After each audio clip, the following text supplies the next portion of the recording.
Long অফের উপর দিয়ে ছক্কা মারতে গিয়েছেন জিশান আলম, কিন্তু ছক্কা তো দূরের কথা, বল যায়নি সীমানার ধারে কাছেও, হয়েছেন ক্যাচ আউট।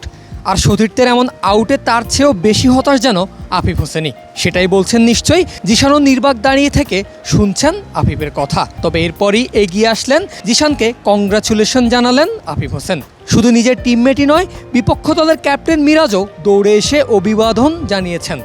একে একে বিপক্ষ দলের সব প্লেয়াররা এসেছেন, হাত মিলিয়েছেন ছক্কা মারতে গিয়ে আউট হওয়া এই ব্যাটারের সঙ্গে।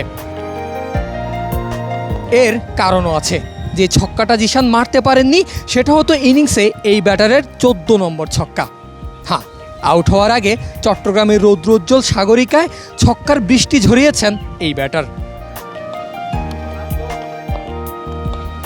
Deep fine leg, square leg, long on, mid wicket, long of কিংবা ডিপ কভার, সাগরিকার সবুজ মাঠে আজ খুব কম অঞ্চল বাকি ছিল যে অঞ্চলগুলো এই ব্যাটারের ছক্কা থেকে বঞ্চিত হয়েছে। জিশান ছক্কা হাঁকিয়েছেন, বিপক্ষ দলের ফিল্ডাররা কেবল হাত উছিয়ে আম্পায়ারকে নিশ্চিত করেছেন বলটা উড়ে গিয়ে বাউন্ডারির বাইরে পড়েছে। জিশান ঠিক তেমন অ্যাগ্রেসিভলি ব্যাটিং করেছেন যেমন অ্যাগ্রেসিভ একজন ব্যাটারকে বাংলাদেশ দল দেখতে চায়। নগদের কাছে সব গ্রাহকই প্রিয়, তাই তো সারা দেশে ক্যাশ আউট চার্জ সবচেয়ে কম। শুধু ওভার বাউন্ডারিতেই না, জিশানের ব্যাটের কারুকাজ চলেছে চারের জন্য। 13 ছক্কার পাশাপাশি আদায় করেছেন 6টা চারের বাউন্ডারি। যখন আউট হয়ে ডাগ আউটে ফিরেছেন তখন তার নামের পাশে 127 রান, যা করতে খেলেছেন মাত্র 78টা বল। বলা যায় যে এই বিধ্বংসী মেজাজে এই তরুণ ব্যাটার ব্যাট করছিলেন, আউট হয়ে ডাবল সেঞ্চুরিটাই মিস করেছেন তিনি।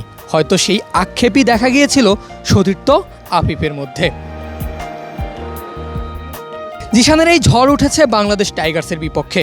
চট্টগ্রামে 50 ওভারের প্র্যাকটিস ম্যাচ খেলতে মাঠে নামে বিসিবি, এইচপি টিম ও বাংলাদেশ টাইগার্স।